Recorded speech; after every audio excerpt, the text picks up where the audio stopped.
Life doesn't stop when the workday ends.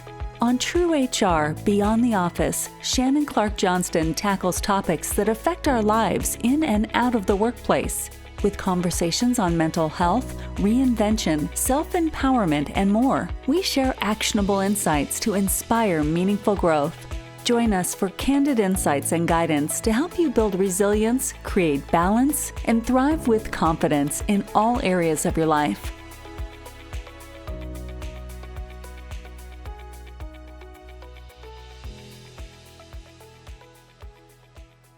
Today's guest, Gaby Jordan, knows a thing or two about reinvention. She began her career as a successful commercial trial lawyer and made the courageous leap into the business world and eventually into coaching.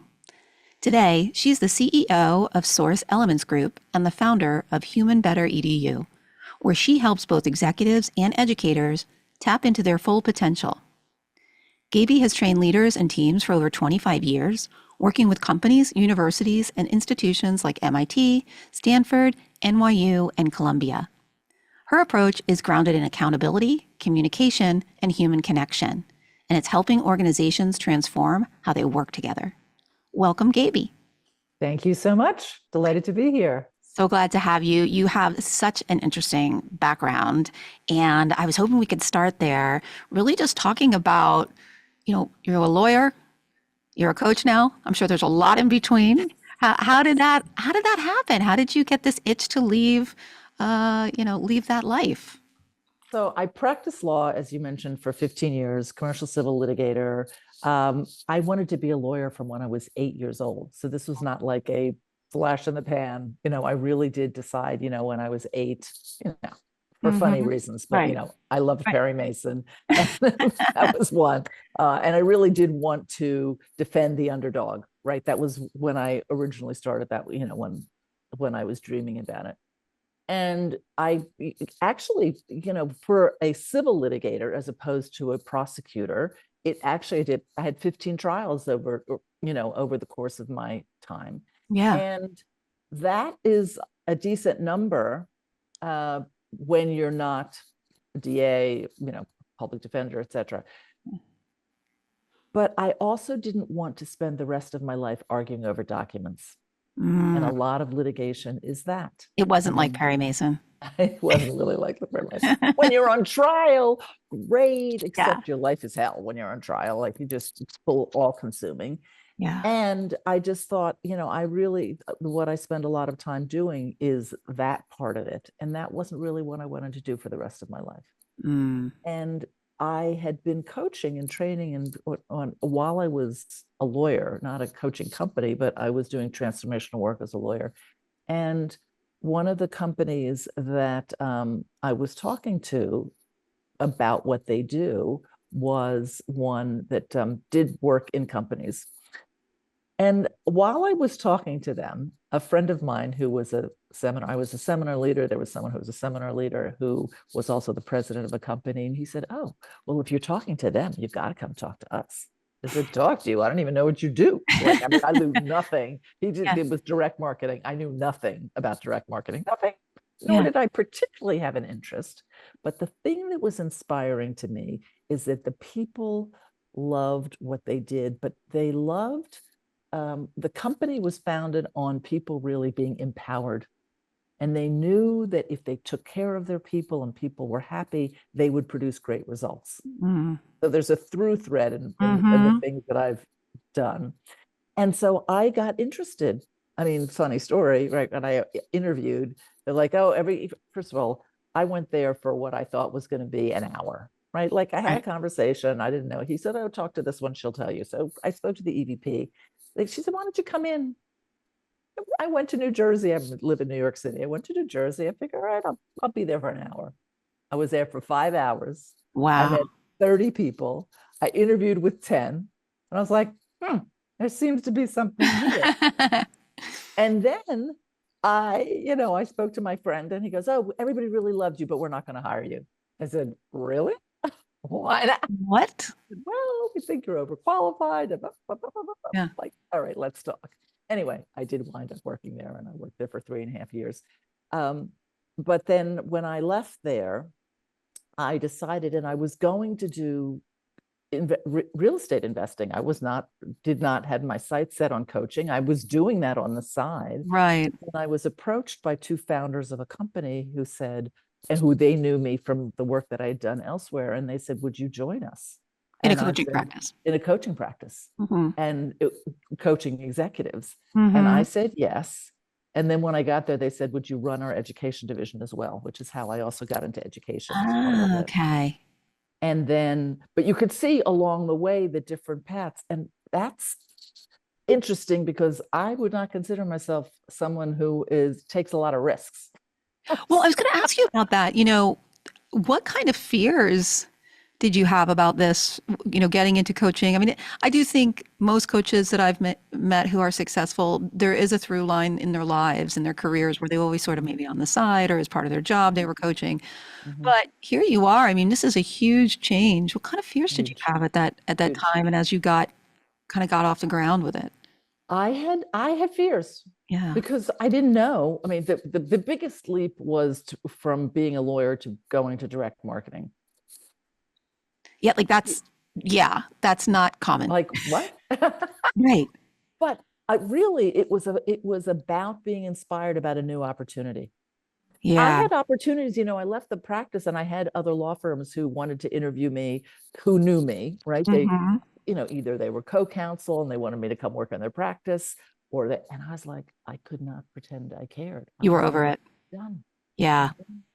And so this represented an opportunity in terms of being inspired with an approach.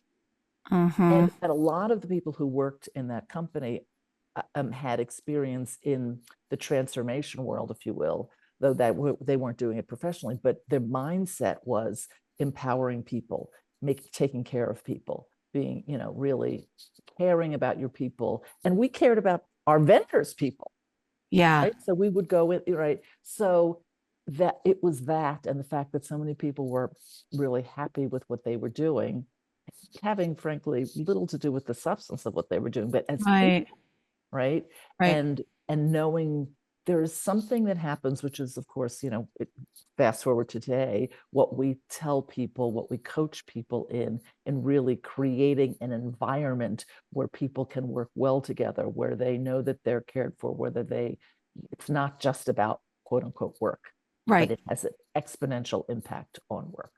Yeah, it's the concept of helping people help themselves. If you can do that, it's like got to feel very meaningful. Yes. And we're just talking about meaningful work recently.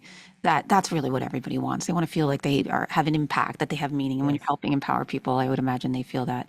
I know, talked about in your coaching that you use something called the 4 C's. Yes. Can you talk a little bit about that framework? Because I love a good framework. Sure. So that's a quick way of describing some of the work we do. It's not everything, but some of the work we do. So one is to connect. The first C is connect. Getting people connected in a way that they typically aren't connected. Getting them to know each other as human beings makes a huge difference. Mm-hmm. Yes. The second is to clear the air.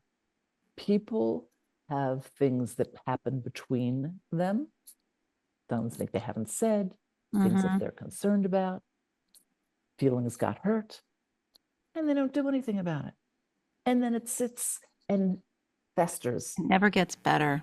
Right. Yeah. So you've got to really encourage people to clear the air. The third one that I have is called champion conversations. That is both a verb and a noun. Okay. Because I talk about something which is, I call a champion conversation, which is really a framework for how to have any conversation. But the way that it is a verb is I want people to champion actually being in communication. Mm-hmm. And the fourth thing is to create the future. Once you've laid a foundation where there isn't anything in the way between people, they can then create the future in a way that's inspiring to them, that they take ownership of and really can cause it. Yeah, I love that. I think, and having been in human resources and run teams for years, to me, it strikes me as the first and last pieces of that, the connection and the creating the future, that might be maybe the easiest, right?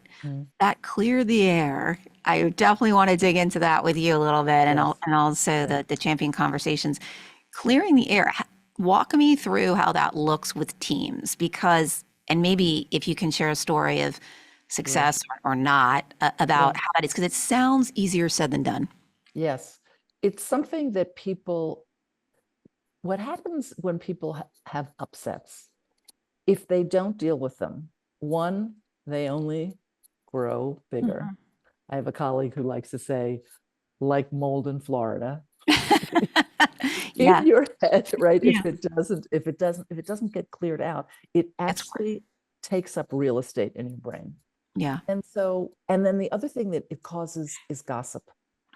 Because what happens is that if people don't have conversations to clear the air, then they are left festering, and then they go to someone else, ostensibly to vent, right? So that they feel better, but they've now maligned the reputation, if you will, of another person, right? Which then they might feel better, but that doesn't leave the other, like the poor recipient of the info is now left with the muck. So it's actually clearing the air is related to the champion conversations. And so what we do, because people have difficulty having these conversations, is we give them a framework of how to have the conversation, how to lay it out so that they have something to follow, right? The structure, and therefore they can have a conversation. And we do that, we tell them personal or professional. So when you say, how do we do it in a team? Often we lead something called championship teams. So it's a workshop that leads the championship teams. And so we set up that, first of all, people get connected, that they start to, tell on themselves about the things that work about them, the things that don't work about them, see how it impacts the team. And then we talk about relationship dynamics, what happens in teams, and how you have to be clear how you're going into a conversation. Yeah. And then we give them the structure. And then we say, okay, now we want you to identify the people in this room you need to have a conversation with. Which people are like, ugh. Except they've now built such affinity, and they're there because they want to actually create the future. And this is an impediment to creating the future. Yeah. So you're not having these conversations in front of people. That's not it. We're not, right. I like that. Yep. Yeah, no. So we just have them, we give them time to actually go have the conversations, first to write them out, because that's all part of it. Like getting clear in your head by writing it down makes a difference. And then following a structure that enables you both to communicate, I say, with truth and tact, right? So you want to make sure that there's the right balance of truth and tact, because if there's only tact and you basically don't get your point across, what's the point? Yeah. If it's only the truth, like the bludgeoning of, well, when you did this, yeah, that doesn't work either. So we train them in how to have the conversation. They go off and have the conversation, and then the relationship is so much better. I was just a couple of weeks ago, I was in DC and we were leading a workshop, and somebody was out of the room, and he came back and I said, oh, I'm going to pair you up with this person to have the practice, have this conversation. And he said, oh, I was going to have it next week. And I said, oh, no, you're going to have it now. Surprise. And I ran him through what he needed to do. But he comes back to me later and he said, that was like breakthrough conversation. He said, I was really worried. And this was like completely unexpected. Thank you for making me do that. Yeah, so, I bet. I mean, I'm getting a knot in my stomach thinking about being in a room, right? And then all of a sudden you're like, okay, so now you're going to go talk to someone you've had like an ongoing issue with. Right. But it sounds like you give people obviously the tools, and it's very highly coached through. Yes. But I've been in rooms where it's been done all at once. In front of others. And that is not good. And also, you have to have the right people doing the coaching, because otherwise it could go, I think, horribly wrong. But that's true. At the same time, like you say, transforming if it goes right. Yes. Transformative if it goes right. And we, that doesn't happen till day 2 of our workshop, where we have built trust. I mean, the connecting part happens right away. And Yeah. it's amazing even what happens there, because what we have people do is to share something that they wouldn't typically share. And then even also have things, what people start to share things about themselves that are not great. And so the humanity that gets created with that is a beautiful thing. And Yeah. then They're we also, vulnerable. They're being yes, vulnerable. Yeah. yes. And then we even we do something about acknowledgement, which is huge, because oftentimes in companies, we don't spend enough time acknowledging people. And we do this exercise where people get to hear the acknowledgement of another. So we have them acknowledge two people. They get to hear that. And not only is it a gift for the person who's receiving the acknowledgement, but other people get to hear the perspective that people have of someone they might not have known anything about. Yeah. And so it generates community in a way that makes a big difference. And when you do those things, the working gets easier. They get productive, things move more quickly. Yeah, So it's hard to make assumptions, negative assumptions about someone that you've gotten to know as a human. You know, that you can start in your head when people, human beings, we fill in the information if we don't have it, right? That's right. So we can just start, like you said, something's festering, like everything the person does, you ascribe something that's super negative to it. But when you get to know them as a person, that is Yes. much harder to do. So Yes. yeah, I was with, you were asking about stories. And so we were in another company with the CEO. We had started the work with her, the previous year. We've been now working in that company for a couple of years, but she came to us and she said, I had 4 people this week talk about the fact they needed to have a champion conversation. She said, I was so thrilled. Can you imagine what's possible when a company is given by wanting to be in communication? yeah. Things And just, they identify the opportunity and they're doing it themselves. that's Yeah, right. That's that's right. great. I know that you coach in boardrooms and you coach in classrooms. So you have this Yes. sort of academic, audience, if you will, and the corporate audience. What are similarities and what are differences with those groups? So similarities is that they are human beings, Mm-hmm. right? And so the very same frameworks that we coach in companies, we teach in schools. So for example, I'm in California right now, starting 2 classes. One is for faculty and staff, and one is for students. And what the beauty of being in both environments, both the boardroom or the corporate environment, as well as the academic environment, is that one supports the other. That is to say, no, when I'm in a classroom and they know that this is what you coach in companies, it's real life. It's not theoretical. Yeah, yeah. Right? So they can appreciate that it actually gets used in companies. And then likewise, in companies, knowing that this gets taught in academia also lends a certain credibility. So Validity. Yeah. you mentioned a couple of the places. We've actually been at over 80 different university schools around the world. Wow. So from MIT to NYU to Stanford, Santa Clara, London School of Economics, Nova University in Portugal, Vienna University in Austria. And it's all the same frameworks, right? Being used in different iterations, if you will, or lengths of time, depending on the courses. But the similarity is really, and in fact, on Monday, I had someone say, so is the framework that you're doing with the faculty and staff different from with the students? I said, not really. I mean, we talk to 6-year-olds about their behavior that is not so great. Same way that we talk to CEOs, right? Yeah. Like, Yeah. where you're being a tantruming toddler, Yeah. No, I totally agree with that. I think in my years in HR, I'm working at several different companies, for profit, nonprofit, and the like. Yeah. There's always a through line of people. Like you said, like you're humans, there's people want recognition, people want to do meaningful work. I mean, there's a lot of commonality. Yes, the businesses are different and there might be nuance there, but I agree with you. I think people are people wherever you Yes. go. And, Yes. and some of those core values and those core mistakes probably that Yes. people make are always there. Sure. And I wanted to ask you about that, sort of what are some of the biggest mistakes you see that maybe you're even brought in to, fix or address that you see leaders making, whether it's with accountability, whether it's communication, what are some of the things you see? So one, mostly it has to do with lack of communication. Mm-hmm. Mm-hmm. And when people don't address something, that doesn't mean address it in the heat of the moment. Right. But it means don't let it fester, and then don't make things up about it. Go get it sorted out. There's a newer principle that we're using, which is called expectations and agreements. And one of the things that happens is that we as human beings have expectations.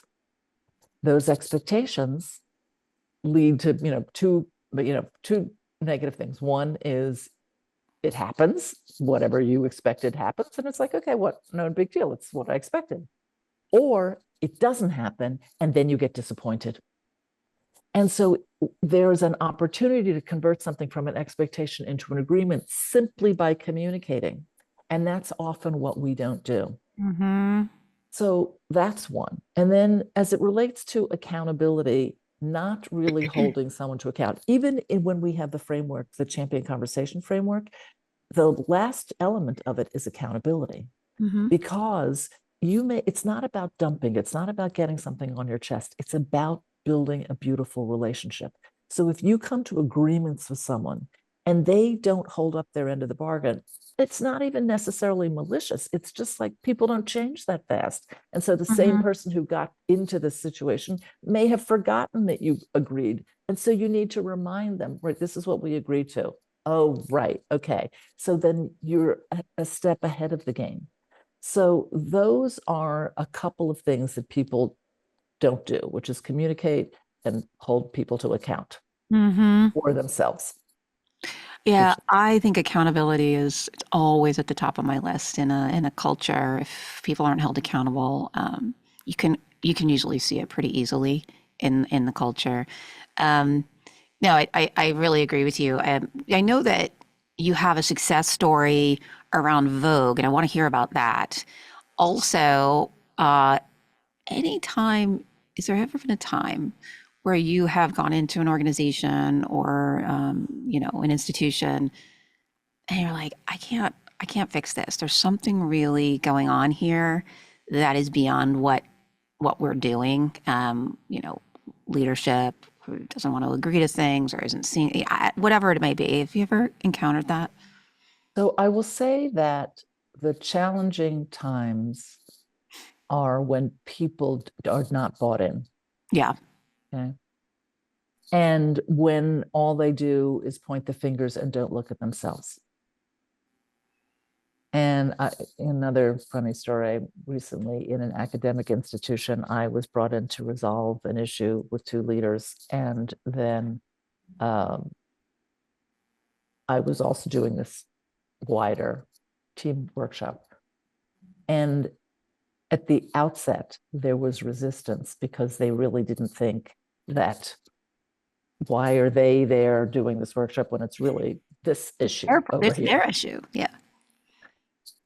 Fast forward a bit. Last week, I got an acknowledgement for the work that we were doing and the support that they felt from me, and an apology for having been a bit of resistant. I'm trying to remember. Well, resistant that's of course what it was, but I was trying to remember the funny, it was being a bit of a brat, but that wasn't the word that was used. But like being snarky, there you go. Having been snarky at the outset. I said, don't worry, I just went home and cried in my pillow. It's all good. Yeah. But the point is, when you continue to be a stand for people, you continue to support them because you're committed. And there have been a bunch of things that happened from what time we started until now.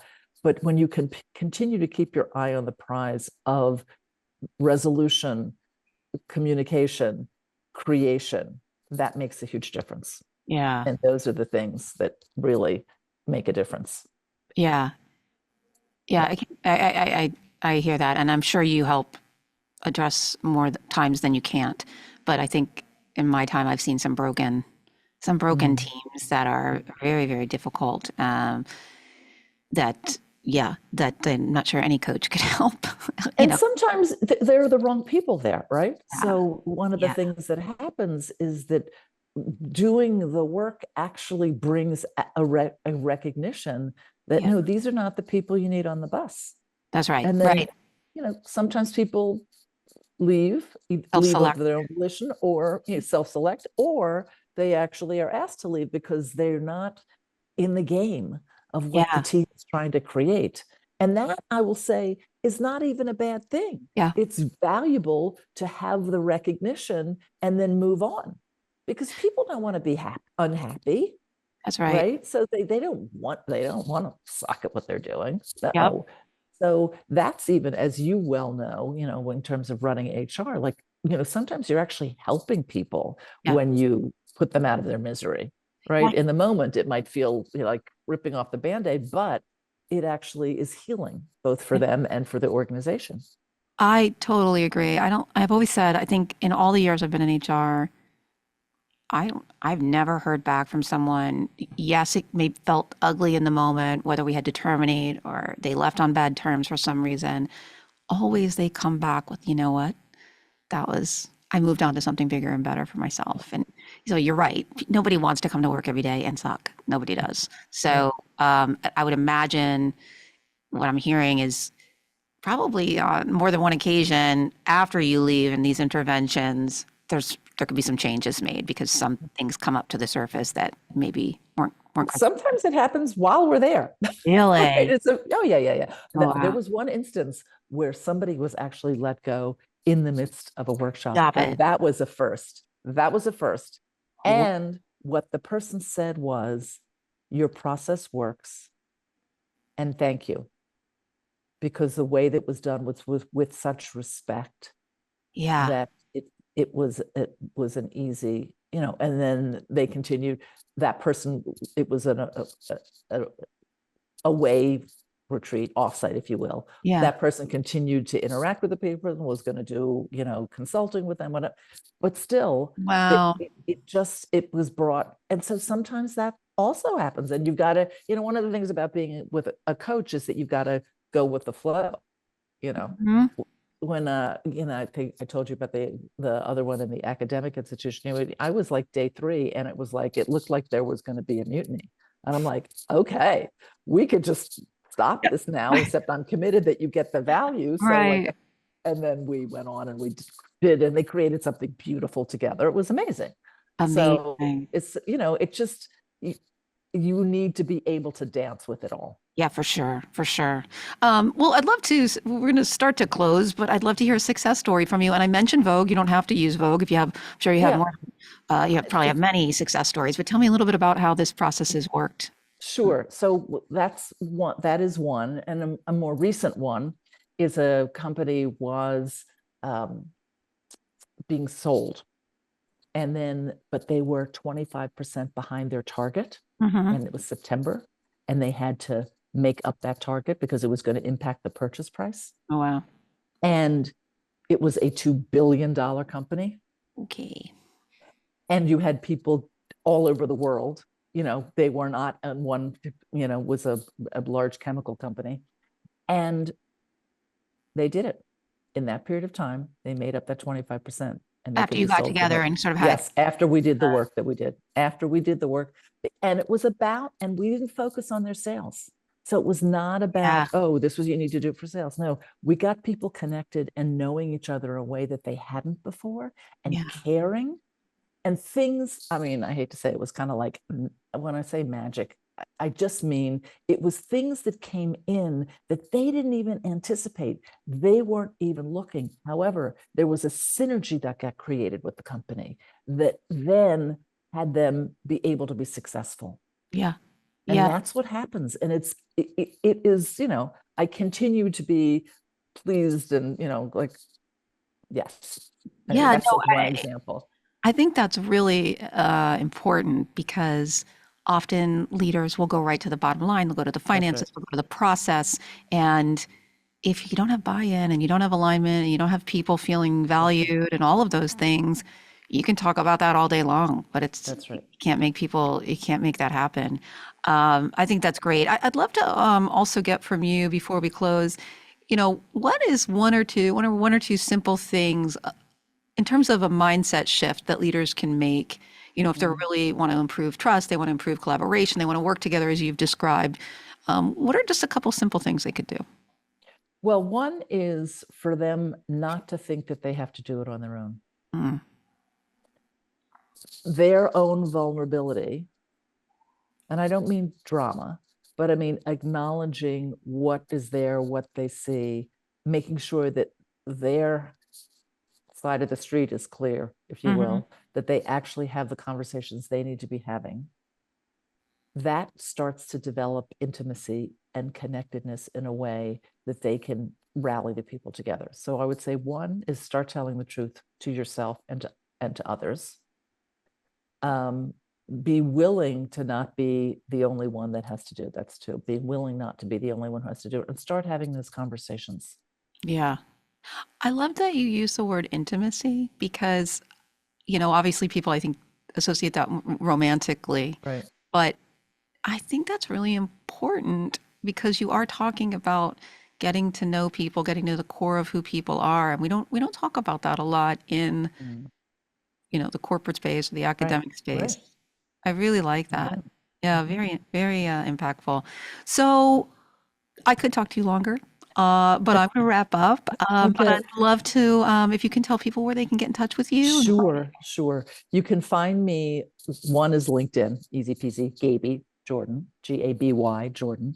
Sourceelementsgroup.com is the website for the work that I do in the corporate world. And then Human Better EDU. So that's Gaby at humanbetteredu.org.